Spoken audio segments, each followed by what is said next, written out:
G'day and welcome to Fliteboard headquarters in beautiful Byron Bay, Australia. We're really excited to introduce you to your new Fliteboard. We designed a board that we would want for ourselves, one that offers outstanding design, engineering, craftsmanship and materials. Every detail has been refined for high performance, ease of use and durability, and we've really spared no expense to create a product and a new experience that we know you will love. Okay, let's get your board assembled and get you up and running. Charging. We'll start by charging Flite controller.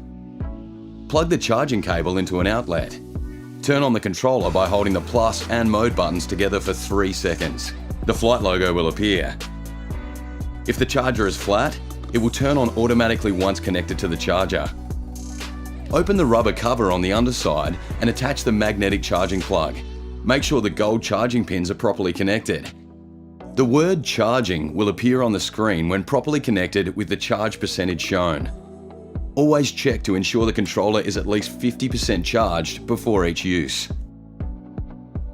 To charge Flitecell, first remove it from its protective case. Place the battery in a cool, dry location away from flammable or hot items or direct sunlight. Connect the charger plugs to the battery terminals. Clip the magnetic charging clip to the battery as shown to wake the battery up for charging. Check that connections have been made correctly. When charging with the standard charger, 2 red lights should be visible. The charger will automatically turn off when complete.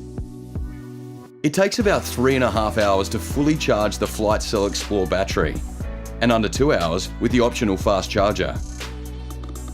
You can use the magnetic charging clip at any time to check the battery charge. A fully charged battery will show 3 green lights. Preparing the board. Okay, let's get the board ready.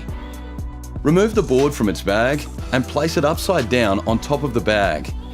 It's important to keep the black carbon out of direct sunlight for long periods of time. Before you connect the e-foil to the board, check that the orange O-ring is clean of any sand, debris or kinks and is correctly in position. Adding the e-foil. Next, open the e-foil bag.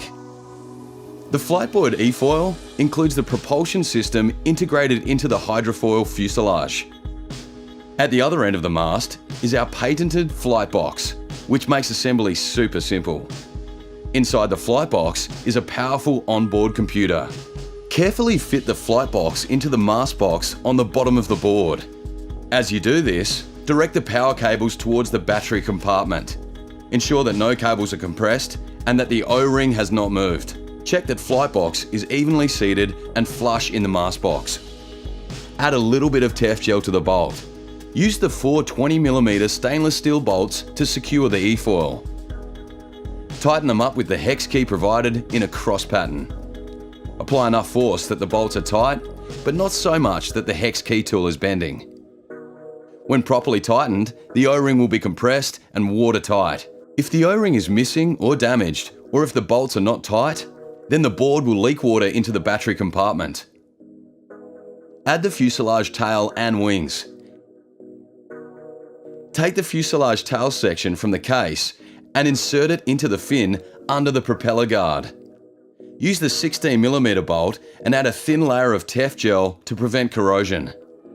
You'll need to push and hold the tail in to compress the small O-ring, which will then allow you to tighten the bolt using the hex key. We recommend the number 3 wing shim. The number 4 and number 5 wing shims will change the balance of the foil for advanced riders. Take the supplied plastic wing shim and place it in position on the fuselage using 15 and 20mm bolts. Add a little bit of TEF gel to the bolts before attaching the stabilizer wing. There's a sacrificial anode inside the fuselage, above the front wing. The anode minimises the galvanic corrosion reaction that can occur when you use your Fliteboard in salt water. Even so, it is very important to regularly check your bolts and reapply TEF gel to prevent damage or seizing. Remove your cruiser or flyer wing from the travel case. Check that you've got the correct length bolts for the wing by inserting them into the wing.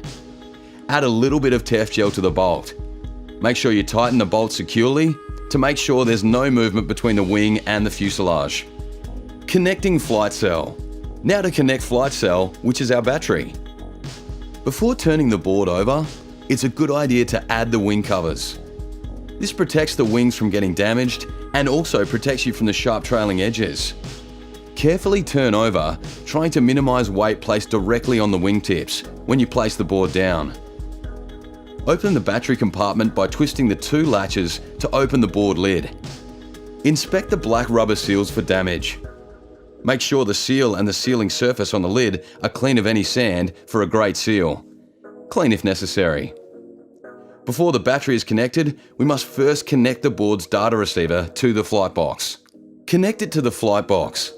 Ensure careful alignment, taking care not to damage the small data pins. Move the cables to the side and carefully lower the base of the Flitecell into the board with the warning label facing up. Connect the Flite box data connector to the Flitecell. Connect the orange power cable to the orange battery socket and the black power cable to the black battery socket. You will feel a click with each successful connection. Close the lid, making sure there's nothing caught between the lid and the seal. Twist both latches and lock to secure the lid closed. Check the lid is closed evenly. You'll hear 3 beeps and see the light on the receiver when the board turns on. If the receiver light is not active, open the lid and check that all the cables are all properly connected. Pairing and arming. If the receiver light is solid, your flight controller is already connected. If the receiver light is flashing, your controller and board need to be paired. Before going anywhere, you must be familiar with the pairing process, which may be required in the water. Refer to the guide on screen or check the instruction booklet. Pairing the flight controller to the board is easy. Hold the plus button on the flight controller for 5 seconds to put it into pairing mode. The words "Looking for new pair" will appear. To put the board into pairing mode, hold the bottom of the hand controller in the magnetic arming pad on the board receiver. This is the arming position. The light will change temporarily to blue when the controller is in the arming position. Hold still for 10 to 12 seconds, and the board will go into pairing mode and connect to the hand controller. Be careful not to hold in this position for too long. A longer hold will tell the system to go into software update mode. A paired controller will flash red and then solid. Be careful when riding not to accidentally hold the plus button for 5 seconds, or to hold the controller over the arming pad for 10 seconds, as these steps will put the system into pairing mode and cause the connection to be lost. Once the pairing is complete, you can confirm by arming the board. A paired controller must be armed to start the motor. This safety lock feature ensures that riders cannot accidentally spin the propeller by accidentally bumping the throttle trigger. You can test the motor on land, however, you must ensure that no one is near the propeller when you're doing so. To unlock the motor, place the bottom of the flight controller over the board arming pad. The light will turn blue and the screen will display a 5-second countdown. Pull the throttle trigger within the 5-second countdown window to activate the propeller. Pairing and arming will not function if the arming pad is submerged. If you are a heavier rider or using the smaller Pro board, we suggest leaning back on the board slightly to clear the receiver above the water surface. As you arm and pull the trigger, lean forward again to flatten the board off. When successfully armed, the controller will vibrate, signaling to move it away from the arming pad. If you don't within 10 seconds, the board will revert to pairing mode. Okay, your board is ready to ride and take flight. But first, please ensure you're familiar with local laws, licensing, waterways, and water depths and currents, which can be affected by tide times. It is your responsibility to abide by your local laws, speed, and safety requirements.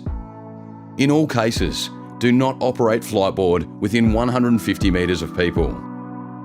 Do not Fliteboard further from shore than you can return by swimming. Constantly monitor the battery of the flight controller and the Flitecell at all times. The battery times are variable depending on many factors, including wind, current, weight, speed, and power consumption. We recommend the use of a helmet and a PFD, and also letting a friend know your plans before you go. We also recommend you take a lesson with an approved flight school. Refer to our How to Fliteboard video for tips and tricks on getting started and up and foiling.